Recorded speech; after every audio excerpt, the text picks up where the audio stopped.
I am Curtis with the Illinois Learn to Hunt program. I've got my coworker Lauren here with us this evening. Hello. And this evening, we are going to be talking about the introduction to trapping in Illinois. So, very diverse topic. This is going to be an introduction. This is going to be like the 30,000 foot way from the air, looking at very broad topics because trapping, as you'll see as we go through this, is a very broad topic. Just in the species that you go after, the type of management strategies that are used, the type of equipment and sets that are used, everything is incredibly diverse. And so, if we were doing a full-on, full encompassing trapping webinar, we would need you here for like probably 4 days straight. So we're going to try to condense all that into what's hopefully going to be around an hour long webinar here. And it's going to be a little bit like drinking from a fire hose, but don't worry. We will have this recorded as well as other trapping related webinars and stuff of that nature recorded to help you along the way, and we'll also have some resources here at the end where you can find some other classes and even some immersive trapping camps that can further help you along on your trapping journey. And if it helps, I took this first webinar 2 years ago, and that's how I initially got into trapping. So definitely a good starting point to kind of figure out if this is something you're interested in, and don't be afraid if you don't get everything from it. It's just a good starting point, like Curtis said. Yes, there is much that goes into trapping, and with that, we will go ahead and get started. First off, let's just start with a little bit about history of Illinois and kind of what's gone on with the habitat and the ecotypes that we have around. And basically, what we've seen is the rise of large scale agriculture. Of course, we have a lot bigger cities and a lot bigger urban jungles. That's the pink color on the map in the right. But you can see that most of the state of Illinois is dominated by yellow, which is agriculture. So almost all of our what used to be prairies are now agriculture. Most of our forest, all of our woods that are not right along a stream, basically cut down for agriculture, and then wetlands, you guessed it, drained and agriculture. So, with this changing landscape, this has affected critters in different ways. Some creatures, not so good, and some creatures, hey, they're doing all right. For example, like the raccoon and coyote, which we'll show later, they might be doing better today than they've ever done in the history of Illinois. And that has to do with the change in landscape, and also because along with this change in landscape, what we used to have was called the extermination era. So prior to about 1900, we basically existed in what we call the extermination era, where people, settlers, they just saw natural resources as things that were in their way, pests. And anything that they could eat, they could shoot and eat or sell, market hunting. Anything that was a nuisance to them, they would just kill and not use because it was considered a pest, like we said. So now, beginning in the early 1900s, now we start to get into this age that we call the age of conservation, and things start to change around this time. So one of the big things is we always mention the Pittman-Robertson Act that came about in 1937. This is just one of the movements in this act to kind of turn us into a nation that is concerned with conservation. And the Pittman-Robertson Act is it takes a certain amount of excise tax from firearms and ammunition, sporting equipment, and it sets it aside for specifically for wildlife and wildlife conservation. Most of that goes into habitat, research, stuff of that nature, but a little bit of that does go back into education, and that would be hunter education, and also some of that is learn to hunt programs like this one right here. So we're very happy with the Pittman-Robertson Act, and of course all those awesome acts that came about when we were changing from the era of extermination to the era of conservation. And one cool thing that we like to mention here that a lot of outdoors people kind of know, but people that aren't plugged into the outdoors pipeline, it's kind of news to them. Regulated hunting and trapping, relatively new, they have never led to a species becoming either endangered or extinct. So when people talk about populations being damaged, and they might mention hunters or trappers doing that, really what they mean are poachers or people before the era of regulated hunting and trapping.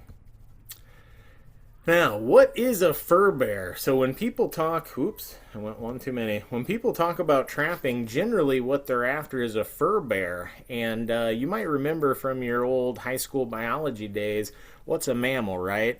A mammal is something with fur. It's got hair on it somewhere. So all mammals are going to have fur, hair on it somewhere.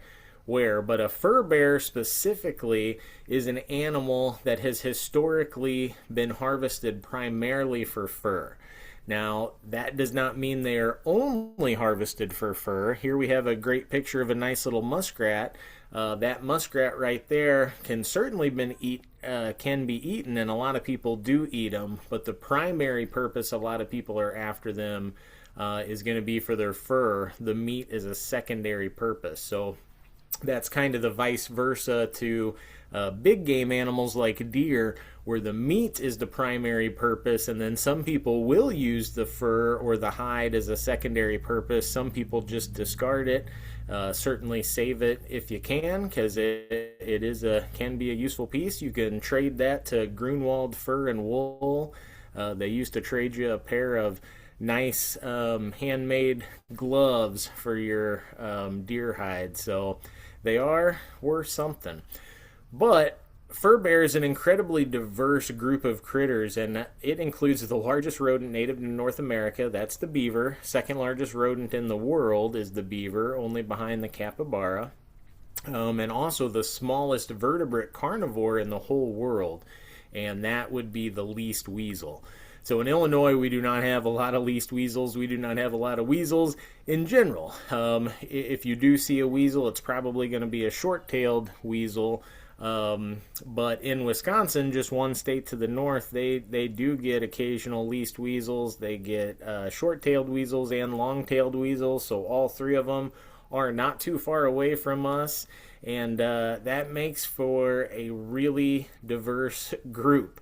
Not only that, but we've got the only marsupial native to North America in our friendly little opossum. So because these critters are so variable, the management likewise is incredibly variable. And management strategies for fur bears is across the board. For some species, and we call these R strategists, and if you remember back to your ecology days, an R strategist is basically a species who their strategy to keep their population levels high is to reproduce. So they call them R strategists. That's opposed to a K strategist, which we as humans, we're the prototypical K strategist, and our strategy is way less reproduction, way longer lifespan. So most animals exist somewhere on this spectrum, and for many fur bears, they are way towards that R strategist side. And for that, the only real management that's needed are going to be to set season dates and then method restrictions. So we've got no daily bag limit, we've got no yearly bag limit, nothing like that for these critters. They can do management completely with season dates and method restrictions. Now, if you get into species with a little lower reproductive rate, and this would be like bobcats, for example, they average somewhere to 2 to 4 kits. They just are going to reproduce one time per year generally. And also, this is a critter that gets a lot of attention from animal rights activists. So it is a very common animal for states to get sued over, and then they have to prove that their take is sustainable. So Wisconsin has had to do this a time or two. I'm not sure if it's happened in Illinois, but I definitely would not be surprised, because bobcats, obviously, they remind people of their house cats. familiar critter, a little bit lower reproductive rate. So for these, generally harvest is going to be restricted in many states, and Illinois is no exception to that. So you do have to draw and receive a bobcat tag before you are allowed to try to take one by either hunting or trapping methods. Now, badger and otter, they kind of exist in the middle of these two strategies, whereas they have a season limit in Illinois. So this isn't a daily limit, this is going to be your season limit. And for badger, it's either one or two, depending on if you're up north or down south. And for river otter, it's five. So, different strategies. And then, like I mentioned before, coyotes are one of the critters that might be doing better now than they have in the history of Illinois. And they are also one of the most highly persecuted animals on the landscape. They have a trapping season, they have a hunting season that doesn't close. Landowners can take nuisance coyotes year round. That makes them, in my opinion, even a tougher competitor than those big bucks out there. So when you go out and you successfully trap a coyote, you have really done something in my book. And real quick, Curtis, if you want to go back to that slide, Oh, yep. if you're wondering how you can figure out like the badger zones, things like that, river otter limits, etc., that's all in the Hunt Trap Digest, or you can find it on Hunt Illinois. And same thing if you're looking for information about how you can figure out like river otters, for example, you have to call and get your CITES tag after you catch one. Bobcats, you need a permit before you can even attempt. All that again is on that on those sites. So it's a little tricky, but those are really the two you need to keep in mind with Illinois. Yep. Now, back to management goals. Kind of already mentioned this about raccoons and coyotes, but with a lot of these fur bearers, they can sometimes be a nuisance, and sometimes that might be a beaver stopping up culverts, threatening to flood things like roads or infrastructure. That could be a major nuisance. Sometimes it can be predators like raccoons, opossums, or coyotes getting into your poultry or other livestock. And sometimes it could just be what I guess I would consider not a pure threat, but sort of a inherent threat or a perceived threat, and that's just a lot of landowners see a coyote and oh man, that coyote's eating my deer, eating my rabbits, eating my wildlife. And now I would say wildlife eating other wildlife does not constitute a true threat nor a nuisance. A lot of coyotes are probably taken under that guise. So basically, some of the management goals of trapping are to take some of these critters that do oftentimes pose nuisance to humans and sort of reduce their overabundant populations, especially around where people are. Give them a means to legally control the population, and not just that, but do so when those animals have a use, when they have the most amount of use possible, so that instead of just killing them for no reason because they are a pest to us, we can take them, legally and ethically and support conservation while we're doing it by buying license and permits, and then we can put those animals to good use. On top of that, we can help manage disease risks. And then another thing that kind of gets overlooked is you get to monitor these very difficult to monitor species. Things like bobcats are on the detectability scale. They are almost undetectable, right? Like deer are super detectable. If you have deer around, you're going to see them. You're going to see them maybe not daily, but at least weekly. Bobcats, on the other hand, you could have a very dense population of bobcats around, and you may go for years and years and years before you not only just see one, but before you even see a track, unless you're really out there looking for them. Now, Illinois has got a very robust bobcat population, like almost all of the Midwest. So if you're out there looking, you can definitely find bobcat tracks, but it is very uncommon to see bobcats in the wild.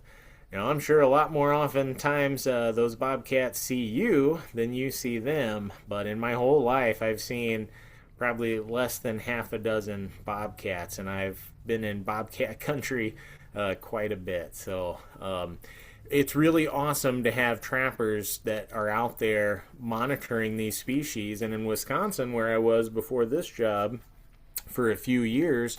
Like Illinois, you can only take a bobcat if you have a tag. And their Wisconsin DNR was working with trappers to collar bobcats for trappers who didn't have a tag.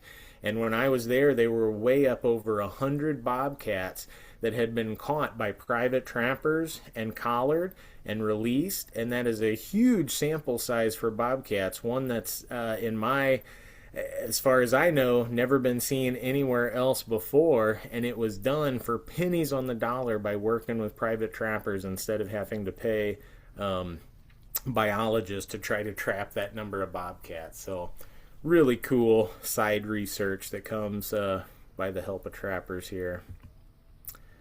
A little bit about tracks, and we won't go through every single track because we got a heck of a lot of fur bearers in Illinois, but one of the main ones that I want to talk about that a lot of people want to know how to differentiate is just dog from cat. Okay, and I'm not going to break it down much farther than that right here than dog from cat.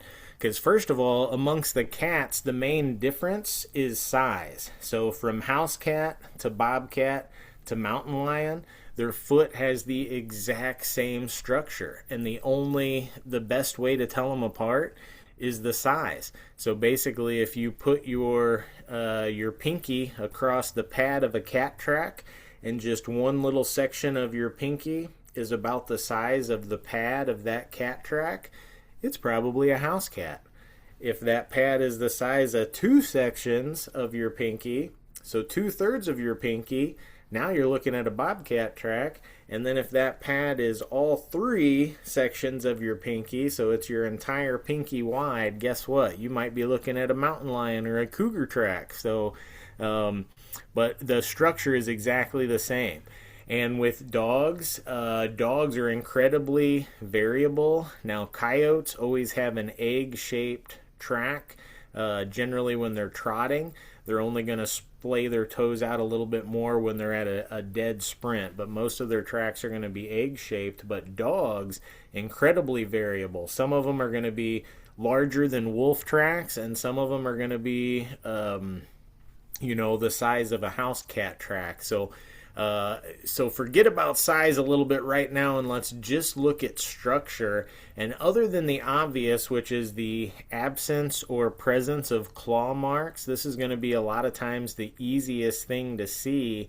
It's not always going to be super reliable, because if you look down at that picture in the bottom left, that is a picture of a coyote track, but because of it's the age of that track, the claw marks have kind of went away. You can't see them real clear. So people might look at that and be like, hey, you know what? I think that's a bobcat track because there's no claw marks. But to me, the best way to tell dog from a cat track, and you can see it even in old tracks, you can see it in that track real good, is the X right in the track. And let me see if I can annotate so I can show this here. But so this right here, and that's not a very straight line. Sorry, I don't have an actual mouse. It's like a touchpad mouse, and it's kind of hard. But look at that X right there. In dog tracks, and it doesn't matter if it is a small dog, a big dog, a coyote, a wolf, a fox, all of these dog tracks, generally you can draw that X really good right across the track, and none of your lines are going to be touching toes or pad. Now, if you go over here to the cat track, guess what? It's not going to work. Cats have asymmetrical toes. So they have a leading toe, meaning, look at this. This toe is in front of this toe. That's the leading toe. Whereas dogs, they're pretty much going to be straight line. Cats have a leading toe and asymmetrical toes, so none of these toes are exactly the same. It means you can't draw your nice little X. You'll never be able to do it cleanly without touching toes or pad. And that's with any cat track, any size, any dog track, any size. this works. With animals, you never want to say 100% of the time, but I'm going to say it works 99% of the time. Or I guess the old line, 60% of the time, it works every time, right? But other than the X, which is my favorite mark, also just look at the shape of the pad. Dogs have a leading edge of just one hump on their pad and two lobes on the trailing edge of their pad, whereas cats have two lobes on the front heel of their pad and then three on the rear. Now, those lobes are only going to be really obvious on really fresh tracks, but they can certainly help you. That X tactic that I talked about, that helps you whether it's, old, new, it's almost always a really helpful field mark. All right, now some of the more common tracks you'll see out here that are super diagnostic. Oop, and my annotation actually is still there. How do I get rid of that? Clear. Well, we'll just live with it for now. But anyway, so your possum and raccoon tracks. Now, they each have different front and back feet. And your opossum tracks here on the left, their front track basically looks exactly like a human hand. If you were to spread your fingers out as far as you can and slam it down in the mud, it would look like a really large opossum print. Okay? Now a raccoon print on the other hand, and this is what we have here, is going to be a back foot print that's a little bit elongated, but their front foot is going to look like a human hand, but instead of your fingers being all splayed out like the possum, just point all of your fingers forward and slam it in the mud, and that's going to look like a raccoon track. So they both kind of have a similar structure to human hands, where they're going to have these elongated fingers, but opossums are going to be splayed out, raccoons are going to be together. The back foot is even more different because the opossum have that opposable helix thumb that you can see in the inside of that back foot. The raccoon, it does have that fifth digit, but you see, just like with its forelimbs, all of its fingers are pointing forward. All of its toes and fingers point forward, whereas the possum, they point forward and to the side. Now, both of these critters, when it gets super cold, they will lay low. Especially possums, we may not see them for a good long time, but they both will come out on times when it warms up a little bit. So not true hibernators, not like bears or skunks or the fossorial mammals. They kind of are in between, where they don't truly hibernate, just go through like extended torpor in times where it's really, really cold and nasty. All right, other than tracks, also some sign that we can find out there is scat, and this can be diagnostic. Some is very diagnostic. You can see this top picture here is raccoon scat. A lot of times raccoon scat will look similar to like a nut and berry bar that you might get at Whole Foods, but don't eat that. There's raccoon roundworm in there. So one of the main ways that humans get that is like toddlers or people who are compromised eating these droppings because they almost look like food. Don't do that. Other than that, some other scat that's diagnostic. A lot of your predator scat is going to be nothing but hair. And predators like coyotes and bobcats, they'll use the same toilets over and over again, kind of like a house cat. But they'll also, they tend to really concentrate their scat around the edge of their territory.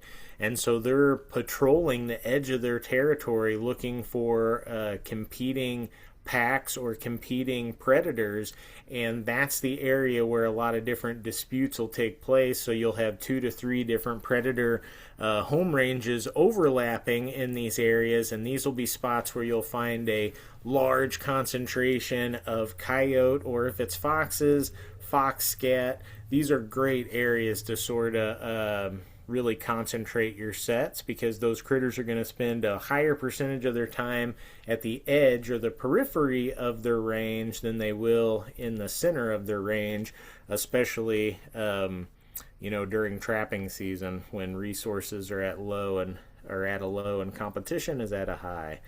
The last kind of scat here is otter scales. Otter and mink will do this too, but otter toilets are a lot bigger, easier to find. You can find them on islands or a lot of times where a creek will hit a river. These are hot spots where if you look around right at the water's edge, you can find these big areas of just fish scales and crawfish pieces all over the place. These are otter toilets. Now, other than tracks and scat, there's other sign that's really obvious out there, and for this, usually it's muskrat and beaver. Everybody knows about beaver dams. The beaver dams are going to be these stick structures where they're going to stop the moving water and basically create their own habitat. And in a lot of areas, these beaver dams can be awesome. These can be great habitat for not just beaver, but all kinds of critters will utilize this type of habitat. So really great. But if they make these dams where it threatens to flood your road or your field or your shed, now all of a sudden that habitat is not so great anymore, right? It's now an issue, a nuisance that everybody wants to be rid of. So that's where beaver can definitely get on people's bad sides. But on top of building the dams, they're going to live in lodges that'll oftentimes be on the river's edge. They might create it like this, or they may go ahead and dig a large bank den into the side if there's a good mud bank, just like a muskrat will. Now, muskrats will also make these things called push-ups, especially in the marsh. They'll make these all over the place in the fall, and this is basically so they can feed even after ice up. Muskrats breathe air, right? They're mammals, so they can swim under the ice where they're safe from predators and go into this push-up and then climb up and out of the water. The water stays thawed in their push-ups because it's underneath the ice surface where they can enter it, get up out of the water where it's dry and feed in these push-ups and not be exposed to predators, either avian predators or predators like coyotes and bobcats. So these are other sign that trappers can look for. Now remember that in Illinois and in most states we cannot molest any animals' homes or anything like that. So we are not changing their homes, or we are not knocking them down or anything like that. Sometimes landowners can get permission to remove beaver dams and things like that are causing issues, but for most trappers we're not molesting any of this stuff, but we can definitely use it to know where critters are at and what they're doing.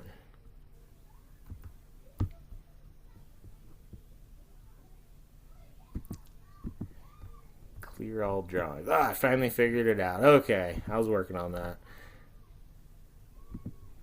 Now we're ready. Okay, so what are legal game? Now, here, and actually I forgot to update this, I just saw this, the gray fox season is closed. It recently closed, and I forgot to change that in this webinar, so this is new for this year. The gray fox season in Illinois is now closed. So not taking them. We don't have a lot of gray foxes around anyway, so this does not impact most people. But our legal game is going to be coyote, red fox, bobcat, if you are to draw a permit in order to take one, raccoon, opossum, weasel, beaver, mink, river otter, muskrat, badger, striped skunk, and woodchuck. But woodchuck are a true hibernator, so guess what? They're not around anymore. Their season is actually June 1st to September 30th. Not that a lot of trappers or hunters are really after woodchuck. This is primarily a nuisance species, but just so you all know. They are And pretty our tasty though, so if you get the opportunity, go for it. It's a big old hey, squirrel. we tried them at hunt camp, right? Yeah, they're good. Yeah, what I can't remember what Kelly made out of her woodchuck. Smoked groundhog stew. Ah, yes, yes. But anyway, tasty, tasty little critter. But our normal trapping season in Illinois is going to be November 10th to February 15th. That's going to be for almost everything except for woodchuck, which is special, and then river otter and beaver both run till the end of March. And beaver really, they have good fur late. Your late winter, spring beaver, those are still really good beaver.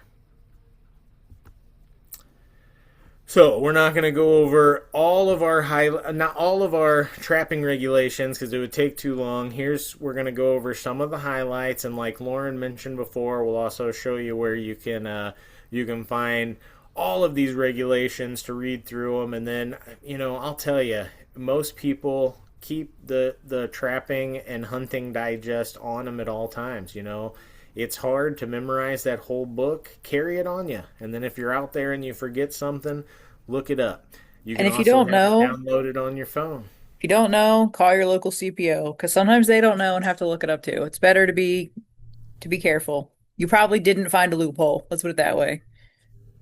Yeah, don't try to find loopholes in general when it comes to hunting and trapping. The CPOs don't like that. But here's some of our highlights we're going to talk about. First off, and this is different in different states. In Illinois, we've got a site exposed bait law, which a lot of states do, and this is primarily to protect birds of prey. Birds of prey are looking for site exposed bait. That's how they find it. So things like feathers, pieces of fur, meat, those are good at attracting hawks, eagles. And to keep from catching those things, we keep our traps 30 feet away or more from any site exposed bait. A lot of states will have some sort of site exposed bait laws, but not all. So if you're watching YouTube and you see somebody set a set and they're hanging fur right above their trap, guess what? That is not legal in Illinois. It's not legal in most of the Midwest. So keep that in mind. The stuff you see on YouTube might be legal out west, might be legal in Alaska.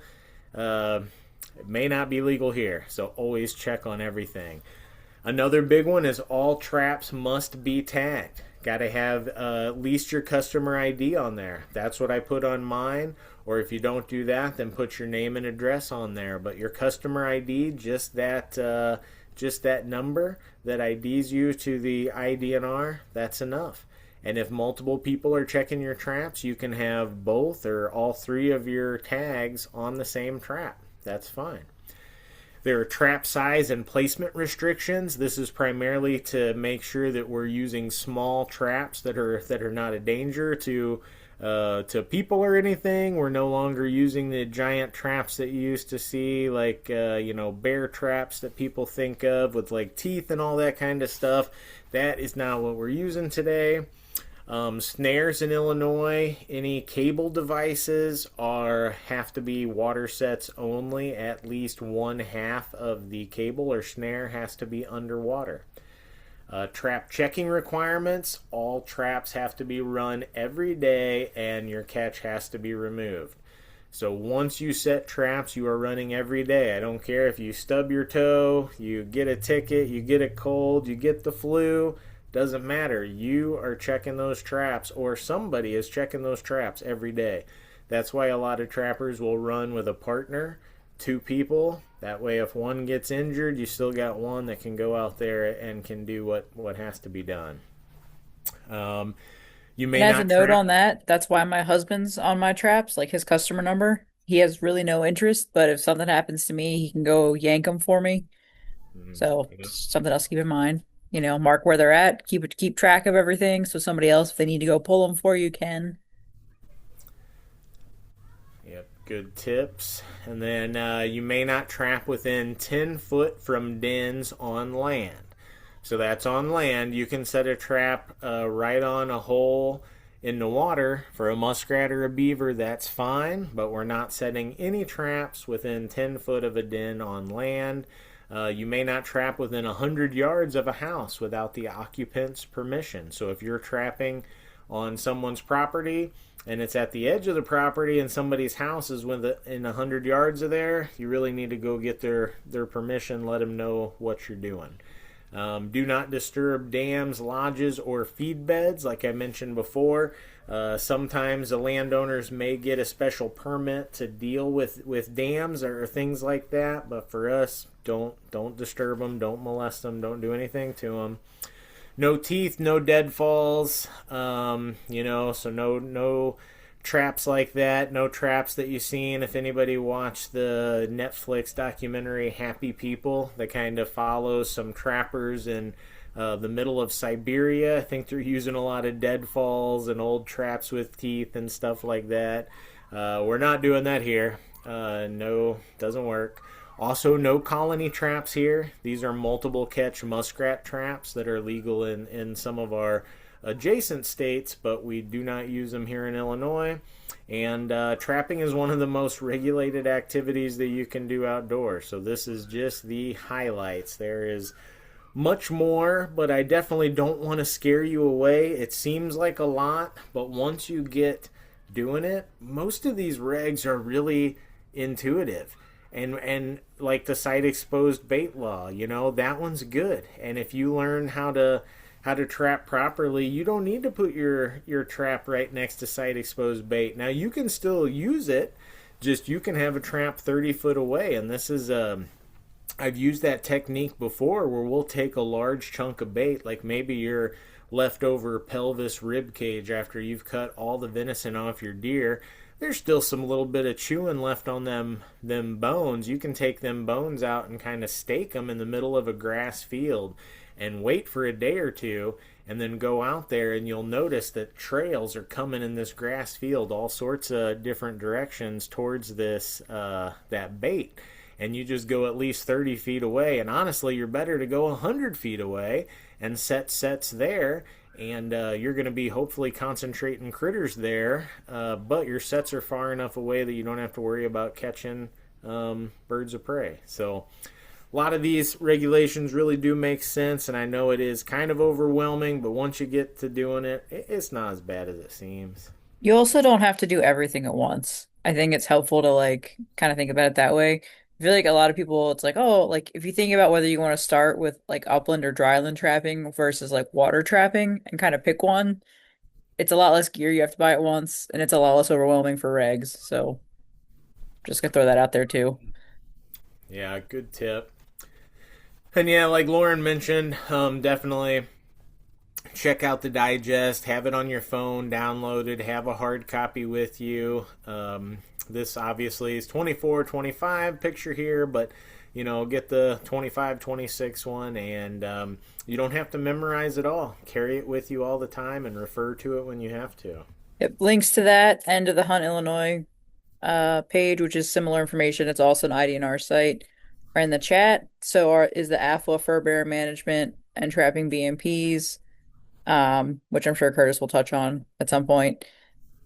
So Yep. Thanks for those links. And yeah, speaking of huntillinois.org, here's this. This can help you find places to go. So if you don't know places to go, there actually are some public land areas that do allow trapping in Illinois.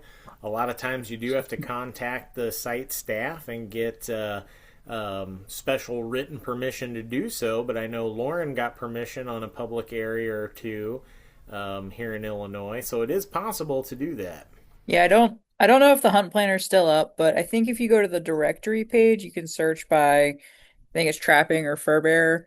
And my big tip for this is even if it doesn't say they allow it, if there's a site near you you're interested in, call them and ask because you might be surprised. A lot of sites haven't allowed it in the past, but are usually looking for somebody, especially if you're interested in water trapping. There a lot of them are often looking for somebody to get rid of some beavers for them. So it's a bit of a process. Usually you have to start prepping in the summer. Like you have to write in, let them know. The biologist has to do it. They'll send you like information on it. It's like a thing. It's not hard. You just kind of have to keep up with it. So, um, but then you're usually the only trapper out there. So keep that in mind. And you usually will have special regs they'll let you know about. So if you're willing to get friendly with your local site super and site CPO, um, it's worth doing. Yeah, and I always say for people interested in trapping, it's really good idea to get on a good basis with your CPO because for one, you're going to need to contact them if you get a CITES species, which we'll talk about here in a couple slides. But also, they can help to get you some really good permissions. A lot of times, these CPOs are hearing complaints from landowners that are like, hey, do you know any trappers? Do you know anybody that's going after beavers? Do you know anybody after muskrats? And if that CPO knows that you are a law abiding trapper that does things the right way, guess what? That is a great way to build up your trapping permissions quickly. And then, like I tell everybody, trapping permission oftentimes leads to hunting permission. So you start off getting permission to go in and trap beaver. Guess what? They're happy. The next year you're there to get beaver and maybe to do a bit of coyote trapping too. And by year 3 or 4, guess what? You got your own deer stand, your own turkey blind. You might as well be one of the owners. These folks are happy and they look at trapping as a service. And even though you're out doing something like hunting that you enjoy, these landowners look at it as you're somebody roofing their house or somebody paving their driveway. Sometimes they'll try to hand you cash money after doing that, but at the very least, it's a great way to build up your reputation and get hunting permission for sure. Don't forget your blaze orange requirements, though. Even though trappers aren't required to wear blaze orange, anybody who's out and about during firearm deer season needs to wear their blaze orange or blaze pink. Also, keep that in mind if you're trapping just next to an area where people are doing a lot of hunting, whether that's upland hunting or any type of hunting. If you want to make sure that people see you and you're trapping in the woods, you may want to wear orange. And I will say where I am, my site specific reg requires me to wear blaze orange, regardless of whether anybody else is out or if it's firearm deer or not. So that's probably something if you're on public land, they'll want you to do anyway. So even if it's not in the digest, remember site regs in Illinois can be more restrictive. Um, so keep that in mind. Yeah, always check your site specific regs. Yep. Now, what license and permits do you need? Well, if you're a resident, the trapping license is only $10. What a steal. Non-resident trapping license is pretty expensive, and in a lot of states it's like that, and that goes back to the time when I'll call it the fur boom time of like the late 70s when every state was just so worried that the neighboring state was going to come in and trap all their fur. So they made non-resident trapping licenses super expensive, kind of like deer licenses. Now today it doesn't make a whole lot of sense, but it's also not a very, I guess, welcoming climate to lower non-resident prices at the same time. So all of these non-resident trapping prices just stay outrageous. But anyway, for residents, really cheap, $10, great deal. You do need your state habitat stamp that you need with pretty much everything. You also are going to need trapper education for trappers born after 1998, but it is recommended for all. So even if you're kind of grandfathered in just by age, we still recommend everybody takes trapper education. It's going to help you out, and if you can find a live in-person class, that's awesome. We'll give you some references for that towards the end of this webinar, but you can also take it online, and it definitely will help you out even if it's not required. I will say they are kind of hard to find in Illinois. Um, Especially if you're not in Southern Illinois. But if you see like an Illinois Trappers Association convention, usually they have one. They have a convention every year, but usually they have at least one class then. So something else to keep an eye out for as well Yeah, for Illinois specific one. yeah, definitely hit up the ITA, the fall rendezvous. Last year they had an awesome fall rendezvous. They had a trapper ed class there. They had a bunch of different dealers and demos, and definitely a good time. So hit hit those up. We'll have links for the ITA's webpage here at the end as well. But on top of the Trapper Ed, also we have the Bobcat Lottery. So if you want to attempt to take a Bobcat, you have to get in the lottery. It's $5. And then you have to be drawn for a tag in order to pursue a Bobcat. Now, for Bobcat and Otter both, you also need a CITES tag, which we'll talk about that a little bit more here in a second. But CITES is the Convention for the International Trade for Endangered Species and Lookalikes. So neither bobcat or river otter are endangered species, but they're both on Appendix 2, which means they're both lookalikes, which basically means most spotted cats in the world and every species of otter other than river otter in the world are endangered. So both of those are lookalikes. So you do have to get that CITES tag, which costs $5, which basically covers them mailing that to you. So here's the CITES information. So I already told you what it stands for. This, you don't need to do it until you take either a bobcat or a river otter. This is kind of the same kind of reporting guidelines that we have for like deer and turkey, right? So after you get one, then you're going to be contacting your CPO or contacting the IDNR and requesting one of these CITES tags. The registration fee is $5, and then they mail you this plastic tag that's going to be snapped, affixed to the pelt through the eye hole and out the mouth of the pelt. So if the fur is still on the carcass, this can be done right on the carcass, or if it's off the carcass, it's real easy to do. But they snap that plastic tag in there, and then that stays in there until that fur garment gets to its final destination. So that's basically, what is it? It's like buyer guarantee that this is not an endangered spotted cat, or this is not an endangered small clawed otter from South America. It's telling them this is a legally harvested bobcat from Illinois or a legally harvested river otter from Illinois. And so this can be taxidermied, this can be mounted, this can be tanned, this can be sold, and it can be shipped over state lines, over country lines, and people can feel safe that it's legal and nothing to do with the endangered species black market type stuff. So that's the CITES program. That's for bobcat and river otter only in Illinois. Other states would have other species on here. Bears are actually on here because in a lot of places, grizzly bears are endangered. And so black bears, grizzly bears are a CITES species because black bears, even though they're not endangered, guess what? Just like bobcats and river otters, they look like a species that's endangered. So interesting stuff. Convention for the International Trade of Endangered Species. All right, Trapper Ed, we mentioned this. Even if not required, certainly encouraged to take that. You could do it online or in person. Here is a link where you can look for open in-person classes.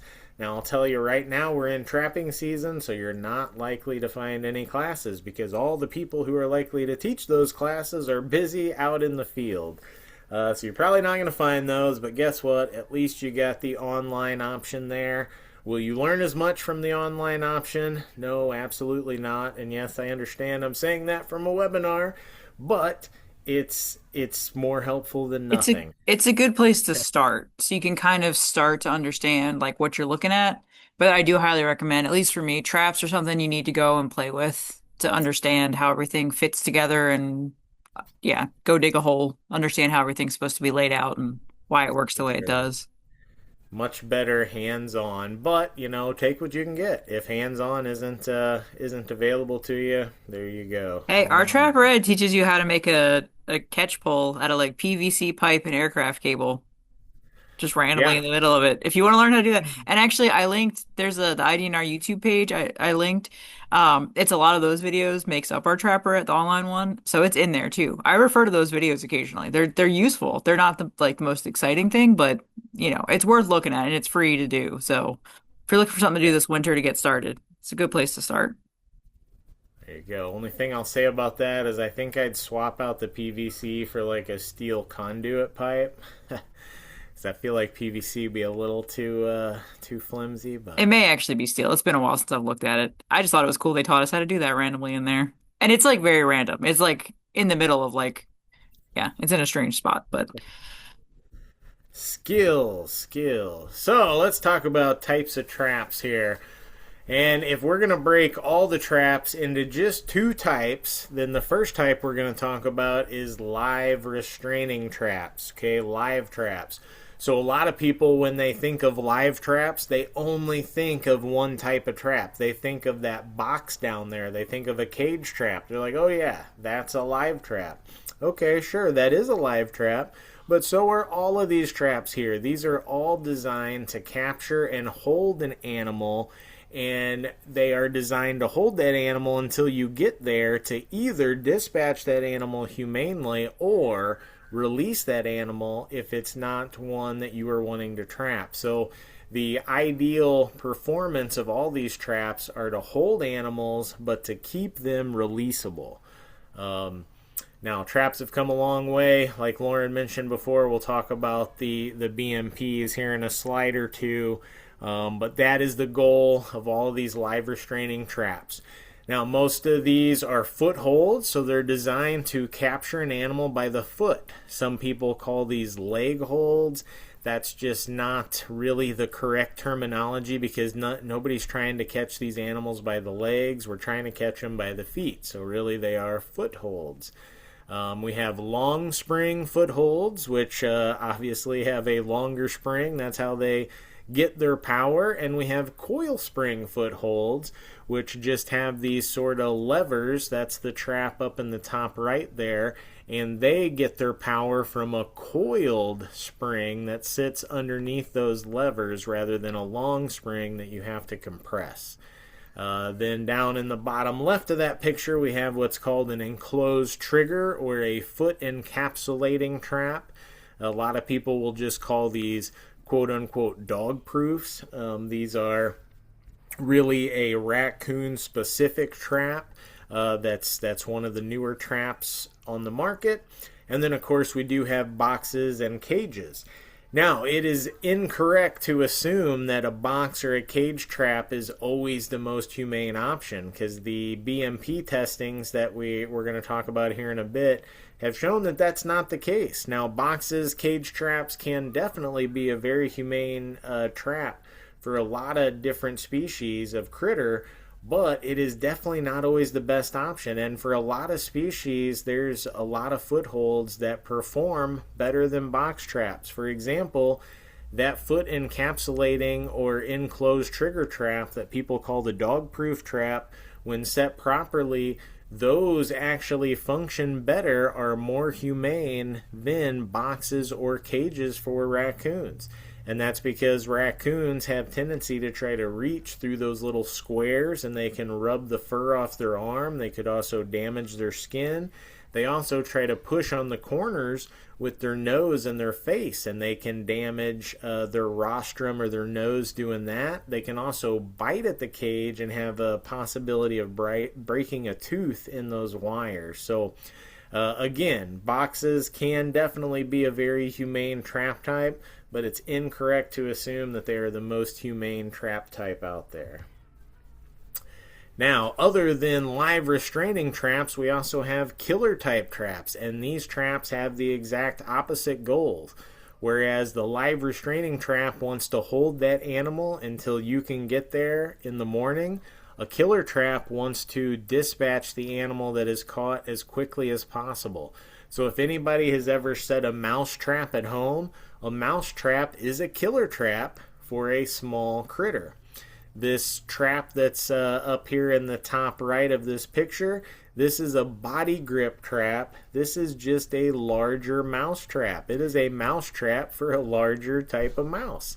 And some people will call these body grip traps Conibear because Frank Conibear is who invented it. That is a trademarked name, but they are body grip traps. They are designed to capture and kill an animal quickly and humanely. Snares, these are generally also killer type traps. Now, they don't have to be.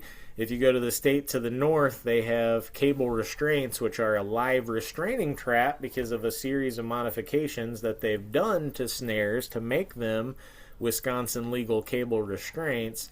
But a snare on its own in Illinois, it's only legal to be a water set. That is a killer type set. It's got to be half underwater. That is a killer style trap. Also important to note that our larger body grip traps are only allowed in water sets, so they have to be at least half in the water. And that's for any of our traps that have a 7-inch side if square, over 7-inch side. So that's a 220. 220 is the one that's 7x7. Trap preparation. So if you do get brand new traps, and when I say that, I like to remind people that, hey, you don't have to buy new traps. I always encourage people to buy used traps. Go to one of these trapping rendezvous, one of these fall meetups, and buy used equipment. And a lot of times it's already prepared, it's already modified, it's already 90% ready for you to set in the field. But if you do have to buy brand new traps, a lot of people are going to prepare them in some way. Now, some people will simply dip them in thinned out spray paint or a type of paint and then wax them. Some people will dip them in a type of dye made out of logwood trap dye or some other prepared dye that's made using like walnut hulls and different pieces of bark and berries from stuff in the woods to kind of put a dye on your trap. And then after they're dyed, you'll dip them in wax to protect and to make sure the trap functions quickly, and doesn't rust. So one thing, do not wax, never wax body grip traps. For them, you can just either dye them or paint them, and that's it. Don't wax them. That's unsafe. They would be too much of a hair trigger, not good for your body grips. And don't wax footholds if you're going to use them in water either. Good God, they get so slippery.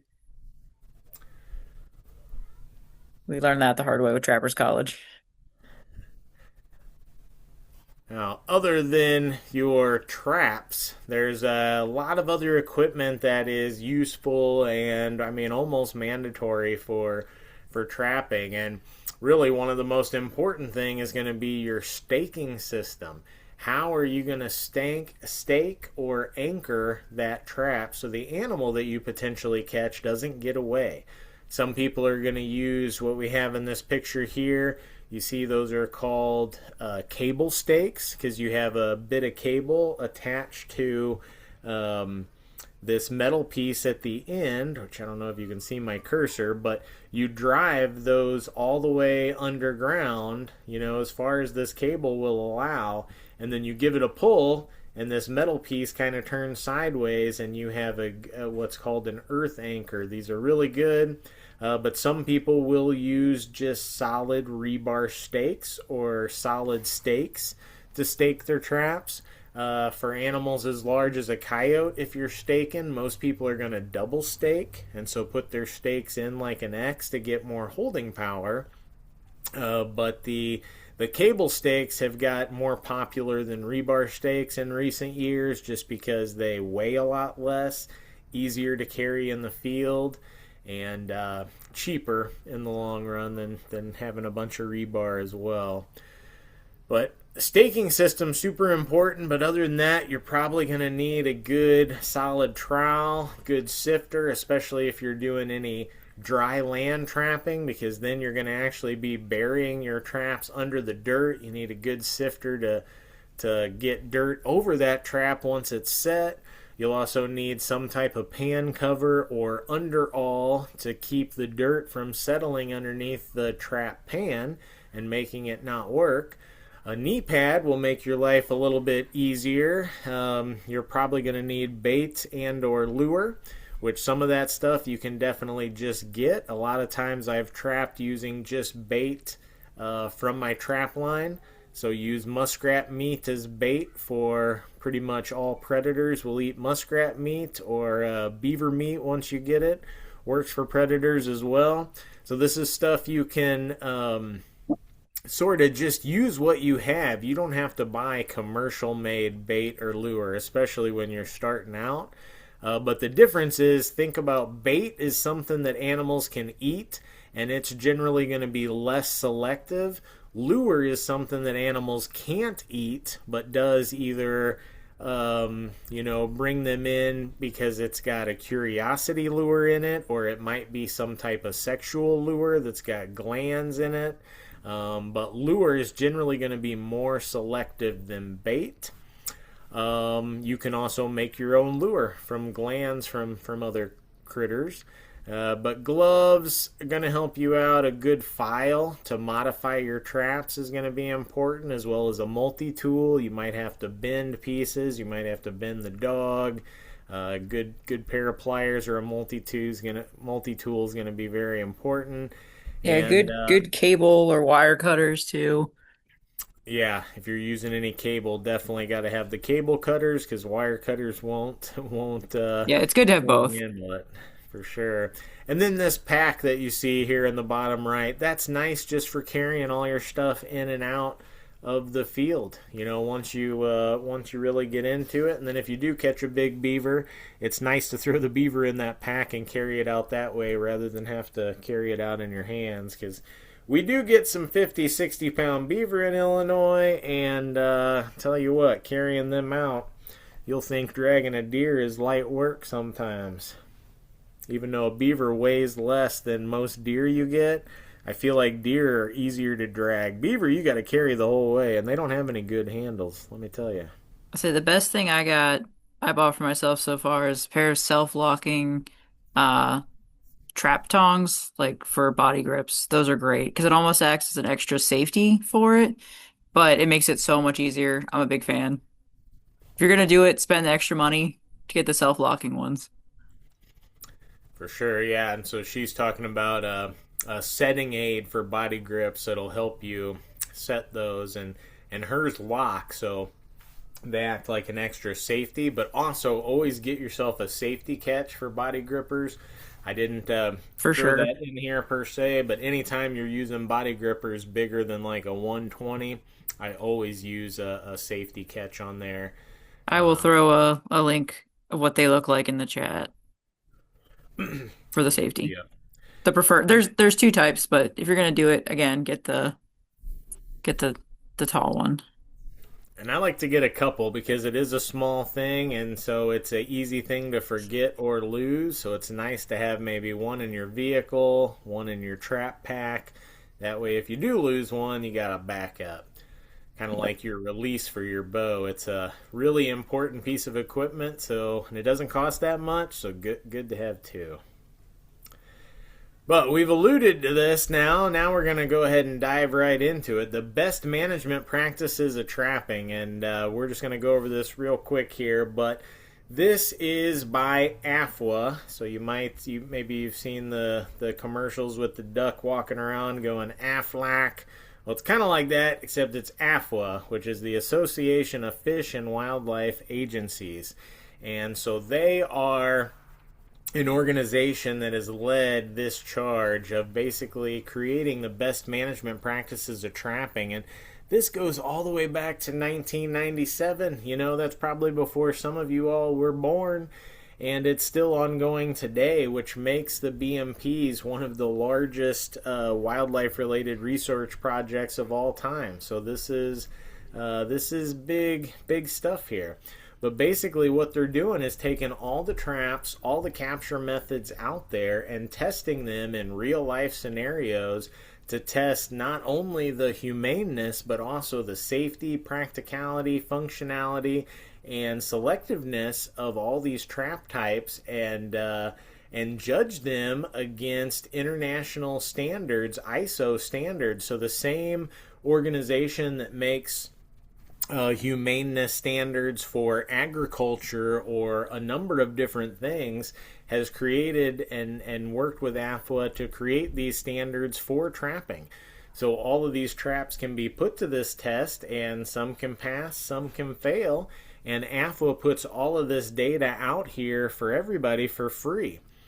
And it's really cool. Lauren has helped out with this process, and she's been a little bit of a part of it too. But they are collecting these carcasses from all over, and they're going to send out a technician to go out with a normal trapper.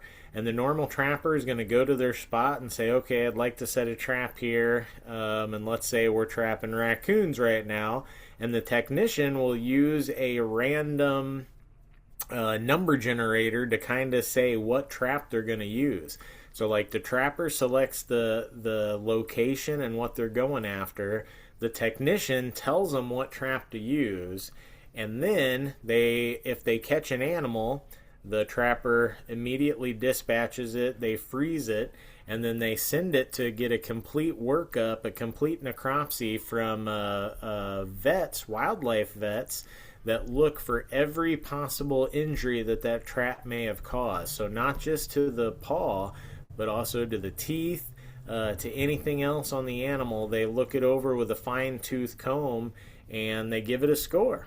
And you can go look this up here's the link here, but you can also, if you're just on Google, if you Google AFWA, AFWA, fur bear management, then the page will come up. You can click on it. You can find out all kinds of information about the BMPs, good talking points, but you can look at the BMPs themselves for each and every critter. So beaver, raccoon, you go down the list. They've done it for every fur bear species you can imagine, and you can read the methods, the type of traps, all that stuff that are the best methods for trapping that individual critter. So really good tool.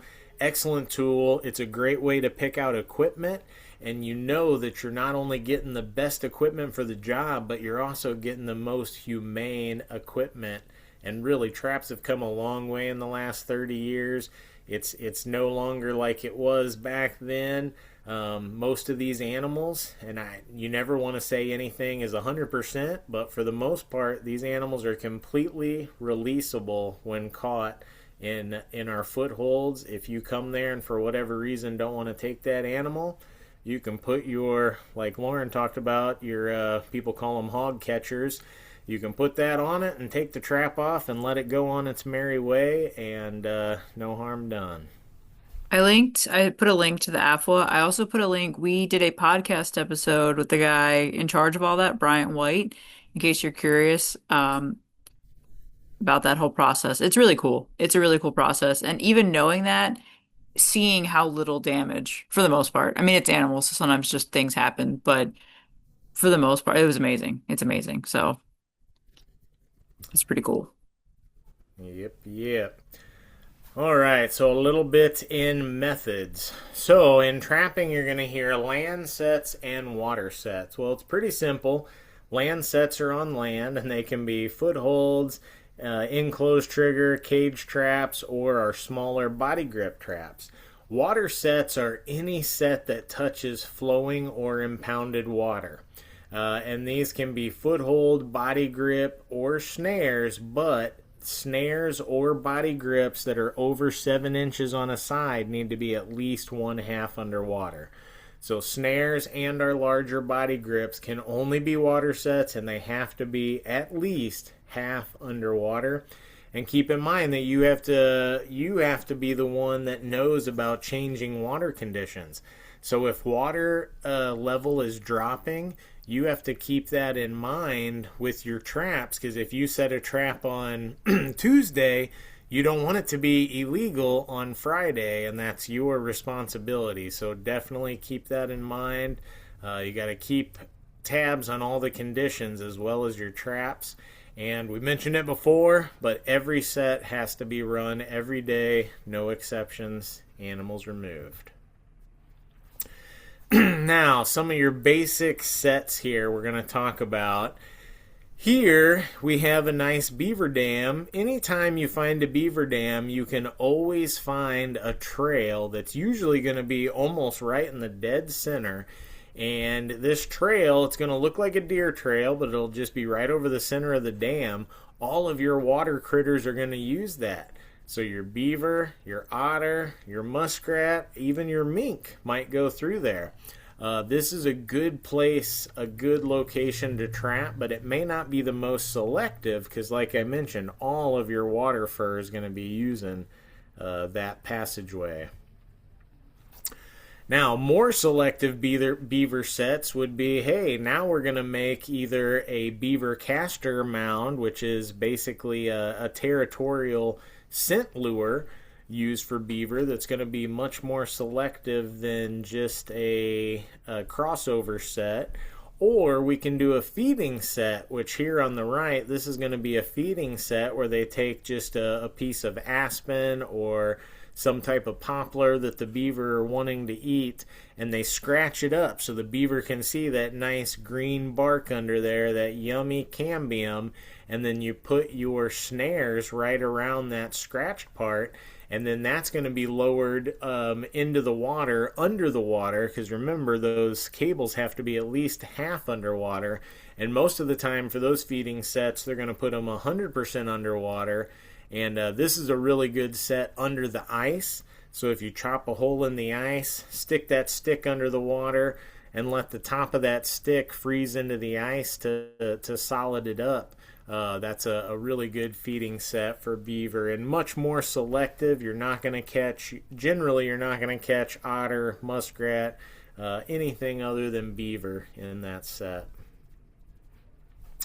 Now, beaver and muskrat can also be trapped using not just cables, but you can use the body grippers in the same way, or even footholds. And people will do this under the ice. You can go out there and just set up a foothold or a body grip with some bait. And for beaver, that's generally going to be, aspen, poplar, twigs, stuff like that. But for muskrats, people will use carrots, potatoes, apples, anything along those lines will work for bait because your muskrats are little aquatic herbivores. They're not necessarily eating the green wood cambium like beaver are, but they are eating aquatic tubers and stuff. So apples, potatoes, carrots, all that stuff works well for them. Here's a picture of a muskrat set. You can see running right along this rock. I don't know if you can see my cursor a little bit, but running right along this rock, you can see a trail. It's just a worn in the silt. Looks like just a little deer trail running right along that. You can set a trap right in there. And muskrats, creatures of habit, they're going to use those trails over and over again. So this could be a blind set that doesn't need any type of attractor whatsoever once you see a good trail like that. Now, once we get ice on, you can look for bubble trails. Bubble trails will show you the trails that the furbearers are using quite a bit. And I didn't have a good picture of that, but right where that muskrat run is, once ice gets formed above there, it'll just be bubbles, bubbles, bubbles in that little run, and that'll really help you to show it. If we got clear ice, that's some of the quickest time to know where the most popular muskrat and beaver spots are. And then this is a muskrat float in the top right, which is a little device you can make. I definitely recommend covering it from the top so you don't accidentally catch a bird of prey, or not a bird of prey, but a duck. Ducks or geese can sometimes get caught on muskrat floats, so covering them on the top can help prevent that. But you see here he's got some carrots on there as bait. And once the muskrat gets caught in the trap, they're going to jump off that float, and then the weight of the trap is going to be sufficient to go ahead and be a submersible set for those muskrats, so they will be dispatched by the time you get there. Now, your basic raccoon set, some people will use a baited cubby, like in the lower left. If you want to use body grip traps, that is a good way to trap raccoons, and if you do it on a leaning log like that, that's a good way to exclude most domestics, because dogs are not going to climb that tree, but a raccoon will do it in no sweat.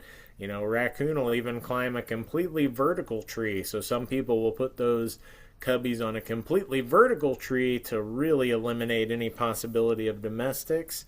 Other than that, we got like a pocket set here, which it looks like they got just a PVC pipe in the edge of the creek or the river there, and they probably put a little bit of bait or fish oil in that, and then put their trap in the water in front of that. And here's a picture of what that might look like in drawing form. So you see this is a pocket set, so they dug a little pocket to put their bait or lure in. The set in the picture before was the same, just instead of digging a pocket, they used a PVC pipe to kind of make a pocket. Same difference. And raccoons are not really wary of things like PVC, so that's a good set for them. That's kind of how you would construct it. And that kind of set can also take mink as well, or even otter occasionally, but generally this is going to be your raccoon mink set. Now your basic coyote sets, now that we're out of the water, now we're covering up our traps. And so I know a lot of bobcat trappers, they may not cover up their traps if they're going after bobcat specifically, but for things like coyotes, which are very wary, definitely always covering up your set. So you're basically digging a hole, staking your trap, putting your trap in it, and then sifting dirt over the top so that it looks like you were never there. And these are dirt holes, so we've got little dirt holes dug. If you can see my cursor here, they've all got little holes dug, and then they each have a type of backing. So here there's a rock backing to make sure the coyote has to approach the trap from the front. Here we got a little log backing. And here on the right picture we've got a couple logs as backing. This backing is always just giving you, it's basically encouraging the fox or coyote to approach the set from the front, which is where the trap is. And then if you look at this next, just like the raccoon trap, we've got a little diagram that shows you what the trap looks like underneath there. So you're digging a little depression, setting the trap flat underground, and then sifting a little bit of dirt over the top so that it looks like it's not even there. And your trap is always staked, generally right underneath your trap. So you got to dig a pretty decent hole, stake it with your cable or your re-rod first, and then set your trap, bed it good, cover it up, and last thing you do is generally put your lure or scent. And for coyotes, I like to use multiple scents, at least 2 to 3 at every baited or scented location. Now sometimes I will set blind sets for sure, but when I do use a scent or a bait, I like to use 2 to 3. It tends to keep the coyotes there just a little bit longer than just using a single bait, in my opinion. Now, fur handling, this is an important part of it. You can definitely sell your furs green, so you can basically just skin them and sell them like that. But for a lot of people, the fur handling process is an enjoyable process. You get to feel like an old school mountain man. And you're definitely going to get a little bit more for your hides, or you can send them away to be tanned for a lot cheaper and then utilize that fur yourself. Now, the fur market is definitely not like it was in the late 70s. None of these trappers are out and trapping and really making money. It's not like that. There is a fur market, which is great, so we have a use for all these furs. Even if you don't have a personal use for the fur yourself, you can at least put the fur into use so it's getting utilized, which is nice. You're not going to make a lot of money, but you may make a few bucks back for your gas, and the important thing is the fur's being utilized. Now, I say that this is a great time to utilize fur yourself. Now that the fur market is low, go ahead and flesh your muskrats and send them away to be tanned and make something out of them. It doesn't matter what other people are willing to pay you for them, it's still a really good resource. And if you get a bunch of muskrats tanned and you make something out of that, whether that's a hat, a vest, it's going to be one of your most favorite garments in your whole house. Anything that's made out of fur is going to be super warm. It's going to be super green because basically just one or two animals go into making that, as opposed to most garments that we have to wear that has a blood trail that is far more extensive, even though it's not made out of animal skins. But also, they say well made fur garments will last 2 to 3 generations. So, you get a well made muskrat or raccoon hat, you might wear that for your entire life, pass that down to your kid. They might be wearing that for their entire life, going on hunting trips, talking about. This muskrat hat that dad or mom trapped back in the day. So I mean, I've we can also get seen like teddy bears made out of raccoon fur and things. There's oh, lots of or stuff. possums. Yeah, Yeah, there's the lots of cool possum stuff you teddy can do. bears. So, Everything. Yeah, it's a great time to utilize it for yourself for sure. But your basic supplies that you're going to need, this is a fleshing beam that we have here in the left picture here. It's basically just a beam that you can slide the skinned out hide on, and you use a two-handed fleshing knife like this Necker knife in the bottom right there, to push all the fat and gristle off the hide, and then they'll look like all those muskrats hanging in that picture, sort of in the center left. Once you and for muskrats, I should say, you're not generally using that two-handed fleshing beam. A lot of people will use a spoon or just a little one-handed fleshing tool to get the fat and meat off a muskrat because they're pretty easy.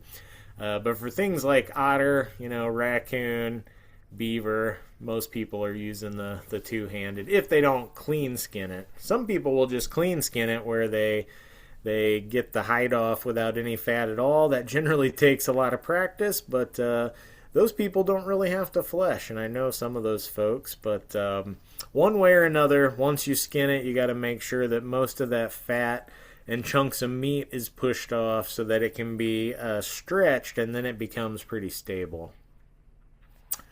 Now, utilization, we talked about some of the obvious, but some things that people don't think about is high quality brushes are made of fur.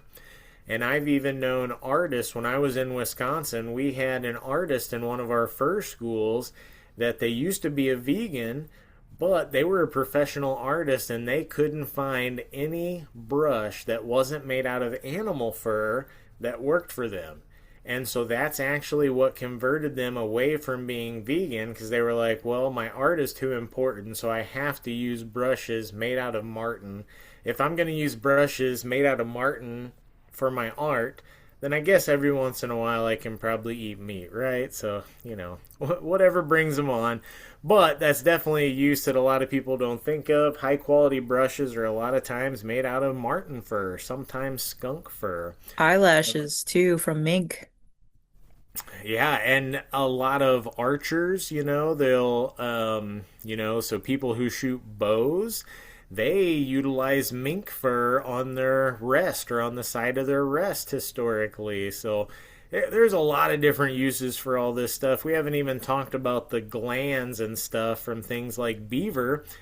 Beaver castor gland is the main like scent that's used in new car scent. So whenever you smell that new car smell, a lot of times that's flavored with beaver castor. So there's a lot of different uses for these fur bears that goes beyond just the fur.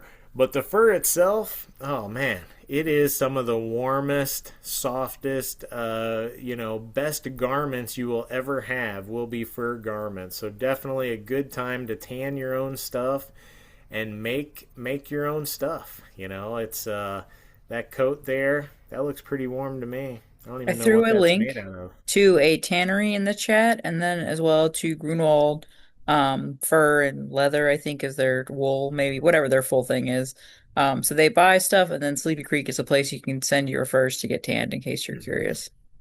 Yep, and we have links for those at the end here as well, so you'll see them at the end. But and then also skulls. You know, I didn't even mention that, but things like a beaver. That's one of the coolest skulls in the animal kingdom, and it's a large skull, and you know they got those big orange teeth, which a cool little fact of that. The reason that rodents' teeth are orange on the outside is because a lot of you know rodents' teeth continuously grow throughout their whole life and they're self sharpening. So they have to continuously wear. That orange color is actually iron content. So, like rust, they have a iron content in the front of their teeth that makes it harder than the back of their teeth, so their back of the teeth wears faster than the front of the teeth, making their teeth self-sharpening for life. Which, hey, that's pretty cool, right? All right, trapping camps. Like we mentioned, you know, this is a webinar. There's only so much we can teach in this electronic format. We're trying to do the best we can, but nothing is going to substitute for getting an actual trap in your hands and getting out there and getting muddy. So, for any women out there, there's a couple awesome women's trap camps that are not too far away that we've got links for here. And Lauren is actually pretty familiar with at least one of these, and she's fairly familiar with the other one too. But um, the IBNR bow, so becoming an outdoors woman, does have a women's trapping camp that's full right now, but they do have a waiting list you can get on. It's $100, March 29th and 30th. That's their full, all encompassing women's trapping camp that includes Illinois Trapper Ed. Again, it's full, wait list only, but there's the link. You can check it out and you know, get on the wait list or be one of the first to sign up for next year, if nothing else. But if you go one state to the north, we've got the very famous Wisconsin Women's Trap Camp, which Lauren did last year. Some of you have heard of her exploits there. This is a week-long immersive trap camp in Wisconsin, and they don't have the details for that posted right now, but I think they do plan to have one this spring. Those fill up very quickly, but if you're a woman that's interested in trapping and wants to really immerse yourself in that, Oh yeah, check they're that out. full already. But that one's cool because afterwards you get to go back as a graduate and can stay with that community and go back and trap with them and stuff. So the only hard part is you learn Wisconsin regs, not Illinois. So you got to keep that in mind. For sure. And a lot of it is the same, but there's definitely some major differences. So you've not everything that's legal there is legal here, and vice versa. There's stuff that's legal in Illinois that does not fly in Wisconsin. So it goes both ways for sure. But on that same vein, another trappers camp that's only one state away, this time in Indiana, and this one's open to guys and ladies. FTA's Trappers College. So they do this once a year. This is going to be September 13th through 19th in 2026. This is a more involved camp. This is a full week long, basically college course that's all on trapping. So this one, 1850, but it's well worth it. This sets up people to be nuisance trappers out west, or nuisance trappers even in the east, or professional wildlife managers. All types of people go to this, and it's really cool. Lauren got a chance to do it this past year, and if you haven't heard her talk about it, go and check out our podcast where she talks about her experience there, and she had a blast. I did. I dropped links to all of these as well as to our relevant podcast links. So they're very cool. If you get a chance to do any of them, they're great opportunities. But in general, if you can find somebody to learn from you, trappers are pretty open. So if you can find somebody, they sometimes look a little scary, but if you're new and willing to learn, they're happy to help. So join the ITA, the Illinois Trappers Association, if you're in Illinois. That's the best way to find somebody. I dropped a link for them as well. Um, Figure out who's near you, and you get invites all the time to go do things. So, Yep, and Lauren's got most of these links in the chat as well, but here they are in the page as well. So for the trapping BMPs, also the IDNR's fur bearer page. IDNR's got a list of fur buyers.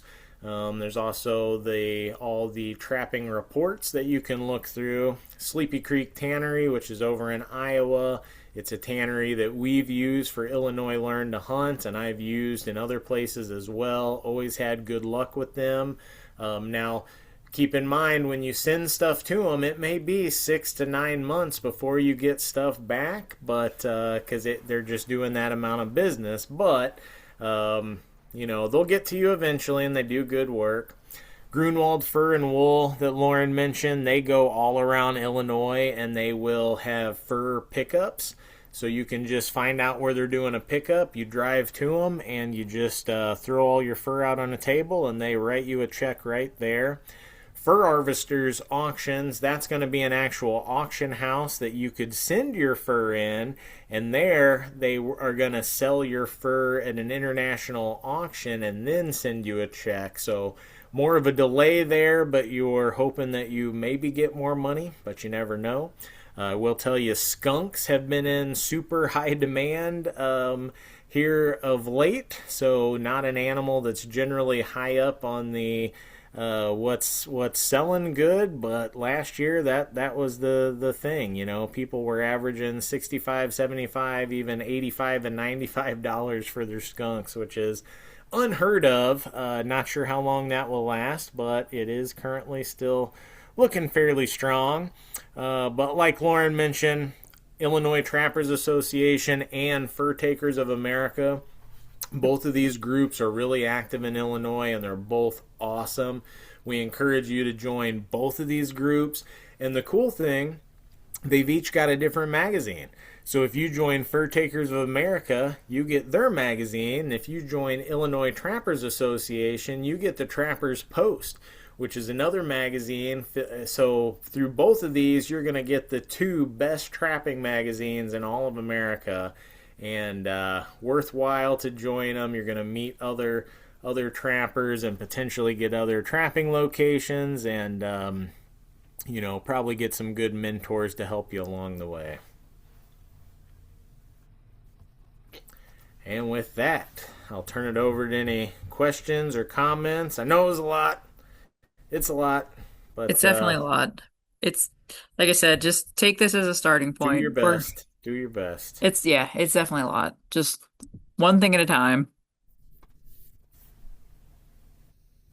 And we're working on stuff too. We're always trying to add more trapping content now that there's two of us who are interested in it. So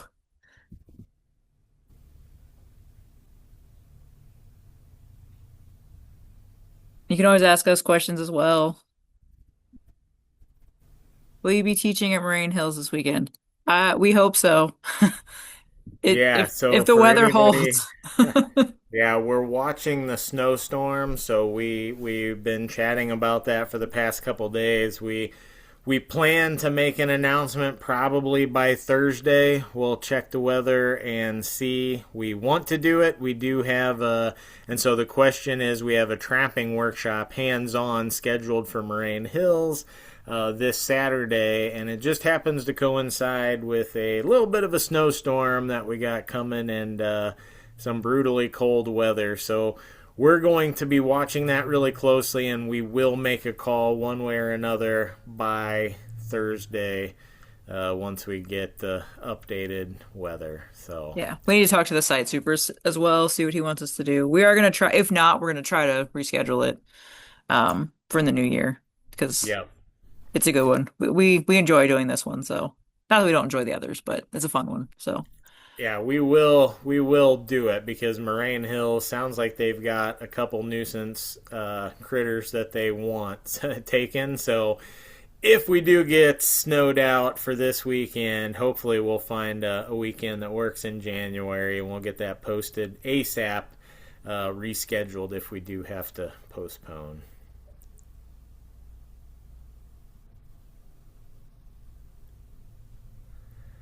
yeah, it's one of Yeah, those things. If thanks. I had traps out, I'd be like, probably gonna pull those. So with the weather they were calling, so I wouldn't have to go check. So Yeah, because you got to run your traps every day. That's true. A lot of trappers, when they see weather like that coming in, the thing is to go and pull your traps or at least snap them, Yeah. so that nothing's functional because you got to run them every day. So if we get 9 inches of snow and they haven't plowed, you've got to find your way out to that trap some which way or how. So I hope you got a dog sled. Yeah, freezing traps, especially in the water. It's not great. I mean, it's not Wisconsin, but it's not. Hey, it's not that far away either, though. That's true. That's true. That's very true. And I don't know exactly where we're gonna be, so where he's gonna have us. Yeah, well, Moraine Hills in general, it's not that far away, so Speaking of a sled, have you used one to transport beaver? I have a sled that I got for beaver. It's been used more for, well, deer stuff. Um, it's yeah, pretty that's a common. great way to do it for sure. Yeah, because I'm only 5'2", so a beaver, realistically, if I was to get a big one, me trying to hold it and like walk it out is not gonna work. So there's nowhere handy to hang on to. So Yeah, and I like to mention this story of the first beaver that my brother and I caught like on our own and away from dad, right? So we're in college and we're trapping in our college spot. And what the bad thing we did is we hiked in there like 2 miles, to where the beaver was, and set the trap there instead of trying to get the beaver to come to us with a castor mound. And we caught him the first day, but then the bummer was it was like a 50-plus pound beaver that we had to hike out like 2 miles with no pack, no sled. A sled would have made it a lot easier, and that was rough. That was worse than dragging out a deer, I think. Curtis, can you go back a slide to show him the last links Oh, page? yeah, for sure. And don't forget, we will send out the recording. But here, hopefully, you all can see these links here.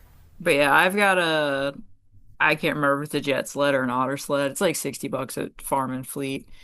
I assume it's gonna last hopefully a couple of seasons before I break it, but Yeah, you can those like, tend to last a good long time. I know some guys in Wisconsin that have been using the same one for like a dozen years. well, I feel like mine's been going over gravel more than anything else. So, and you can, I mean, people like pimp them out. Like you can put them on wheels, you can add like pool noodles and make them float really well. You can do lots of cool stuff. So, honestly, mine's just been living in the back of my husband's Subaru for deer season right now. But they're handy to have for everything, really. Waders, when they get nasty, can live in there. Yep.